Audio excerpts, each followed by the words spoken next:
Hello नमस्ते everyone welcome back to my YouTube channel. आजको भ्लगमा म तपाईहरुलाई मेरो दशैंको केही स्पेशल मेमोरिजहरु शेयर गर्न लाग्दैछु।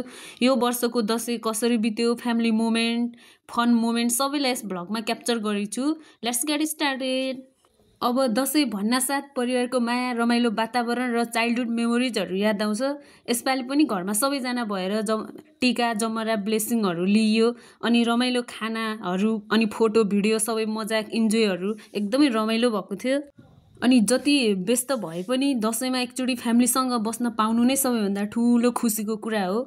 These are the moment I really want to save as a memories. यसरी एकैछिन सबैजना एउटै ठाउँमा भेला हुने मौका चाहिँ कमै आउँछ, तर दशैंले चाहिँ त्यो मौका दिन्छ र त्यो क्षणमा कति खुसी लुकेको हुन्छ त्यो त भिडियोमा पनि पुरै क्याप्चर हुन चाहिँ सक्दैन रहेछ है। अब यसरी सबैजना एउटै ठाउँमा भेला हुने मौका पनि कमै आउने, तर दशैंले चाहिँ यो मौकालाई चाहिँ एउटा खुसीको क्षण दिने, कति आनन्द लाउने दशैं।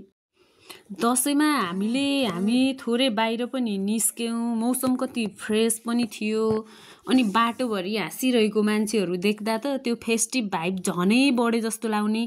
कहिलेकाहीँ यस्तो सिम्पल घुम्न पाउनु नै सबैभन्दा रिफ्रेसिङ मोमेन्ट पनि रहेछ। तर परिवारसँग बिताएको यिनै यादहरू मनमा सधैँ रहिरहन्छन्।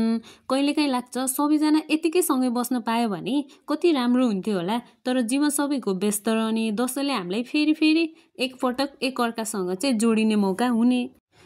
सरल दशैं नै किन नहोस्, तर घरको माया, सबैको हाँसो अनि त्यो एटमोस्फियर यिनले मनलाई कति वार्म बनाइदिन्छ, यो शब्दमा भन्न नै गाह्रो छ।